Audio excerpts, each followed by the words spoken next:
I'm a medical anthropologist, which means that I have a PhD in anthropology, and I study ancient cultures. And in the ancient cultures I specialize in are in the Americas.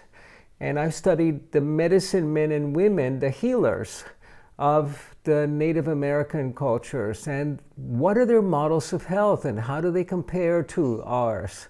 And in the process of studying it, I approached it initially like a scientist studies the bacteria or the brain by putting it under the microscope and trying to slice it, dice it, stain it, and understand it. The problem with that model of studying things is that you have to kill them first. And that gets a little complicated with anthropology because these are living societies. So in the process of studying their medicine, men and women, I became one of them. I became a healer. And the model of healing of the shaman is that you don't treat disease, is that you create the conditions for health, and then disease goes away by itself. Our Western model of healing is one pill, one ill. We have 14,000 different illnesses and we treat diseases separately, and whereas the shamans say illnesses don't exist. Sick people exist, but diseases don't exist. And if you treat the disease, you're forgetting to treat the person. So that was very valuable training for me, and that's what I do today. I train modern shamans that are versed in the ancient practices of energy medicine, of working with the energy field that surrounds the body, but also with cutting-edge brain science. What I teach my students today is that we are programmed for, literally programmed for immortality. And I want to give you some of the science that supports that. There are 40 million different species in the planet. 40 million species of grasshoppers and whales and eagles and gophers and squirrels and humans. And out of those 40 million species, Mother Nature kills the female in 99.999% of these species when she's no longer reproductively viable. In only 3 species does the female get to live beyond menopause to become a grandmother. And these species are humans, orcas, whales, and dolphins. These are the only 3 species that are not programmed to die right after reproduction, which is what biology is about, but to have a long life. And these are the 3 species that have the biggest brain to body weight ratio. So we're taking part in an experiment in intelligence. So nature favors intelligence over muscles and teeth and brawn and claws, and has given us we're not programmed for early death. There's no death program in our DNA, in human DNA, or in dolphin DNA, or in whale DNA, because we're part of an experiment that says, hey, if you can activate the higher regions of your brain to create health, you can live a very long and healthy life. If you don't, you're going to be working from the region of the brain that creates psychosomatic disease. And that's the ancient brain, the lower brain that lives in fear, in fight or flight. That's that old brain that needs to create enemies, that doesn't allow healing to happen. Because the mind will kill you or will heal you. And we can take part in this experiment in longevity that only dolphins, humans, and whales are allowed to participate in right now. One of the understandings of the medicine men and women of the Americas is that time is not fixed.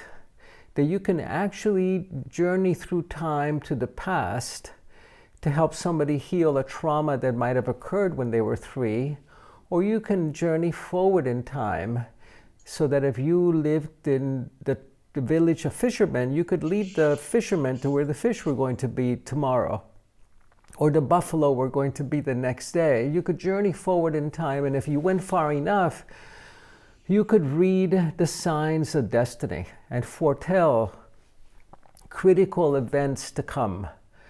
And these were the prophets, and they foresaw this environmental crisis that we're living in right now.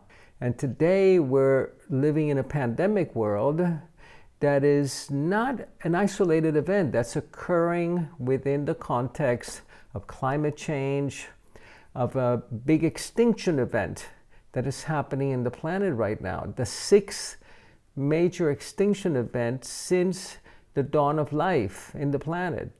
From the point of view of the Earth, getting rid of humans may be the best thing that could happen to the climate.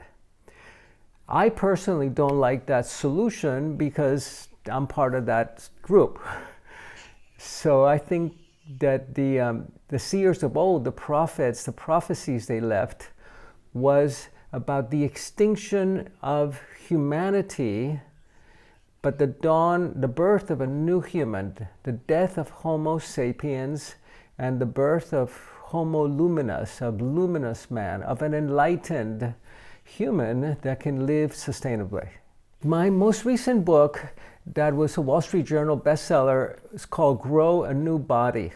How do you grow a new body that is healthier, that heals and ages differently, and is based on the understanding that we grow a new body every 7 years. Every 5 days, you change all of the cells of your skin.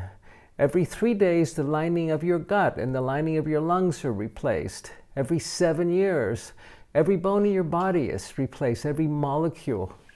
So we have these programs in our genetic makeup. When I was an anthropologist in the Amazon, I was funded actually by Big Pharma. They wanted to discover the next big cancer cure or dementia cure. This was 40 years ago, because the Amazon is nature's pharmacy. And I came back empty-handed. They funded me for months to go into the backwaters of the Amazon and I met with people that had never seen a light-skinned person before. You know, the kids would come running up to me and rub my arm to see if the white dirt would rub off. They had no cancer, no heart disease, no dementia, no Alzheimer's, no Parkinson's. These are the illnesses of the West and of our Western lifestyle. And these can be avoided through lifestyle modifications. When you sleep, your brain shrinks by 25% so that the cleaning machines can go and scour and clean out all the toxins in your brain and release them, and that's how you get a deep rest. If you sleep but you don't rest because you're high-strung and stressed out, your brain gets toxic. Your brain gets toxic, you will get Parkinson's and you get Alzheimer's. Today, if you live to be 85 years old, you have a 50% risk for Alzheimer's. One way that you prevent it is through your sleep, through diet, eating green, eating organic. You cannot grow a new body on French fries.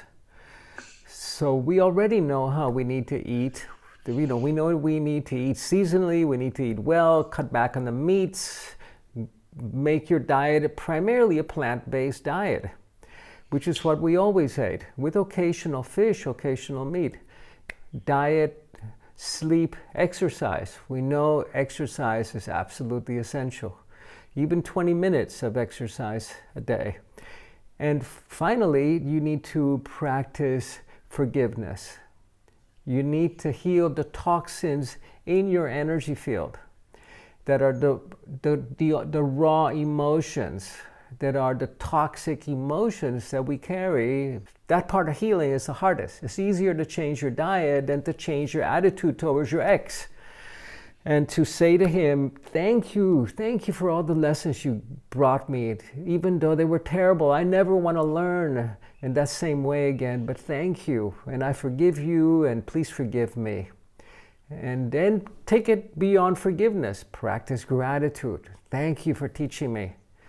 So what the task of the shaman is not only to patch you up when you have a broken heart or a broken marriage or a broken bone, but to help you understand what is life trying to teach you, what is being offered to you. And I remember one of my patients saying to me, you know, Alberto, my cancer saved my life. I went, wow, you're never going to get sick again. Because she got the answer, she got the lesson. Her life was killing her. The cancer was a symptom. If you look at the statistics, 70% of Americans are in bad health. 50% of them are sick. 50% of Americans are at least on 3 different medications. And if you look at the statistics at the bell curve for the COVID-19, for the coronavirus, 97% of the population gets a mild virus. It's only 3% that are primarily the elderly, or if you have a very high dose exposure, you're on the front lines, you're working as a doctor or a nurse, you get a high dose exposure, you can get very sick. But it's primarily taking the ill and the people that have underlying pathologies, the heart conditions, diabetes, the obesity. So this is an invitation to get exceptionally well. Don't sit around waiting for a vaccine. In fact, it's likely we'll never come up with a vaccine, that this will become a seasonal event, just like the seasonal flu, which is also a coronavirus. So you've got to get well, you've got to grow a new body, you've got to take it as an opportunity to get healthy so you don't become a statistic. And the people that don't get well are going to continue to be more vulnerable. How do you grow a new body? We know how to do it today. We have the nutritional, we have the dietary, we have the emotional, and we have the shamanic, the energetic. We know how to do it. And take this as an opportunity not to wait for the vaccine, but to get into extraordinary health. You can get more information at our website, the4winds.com.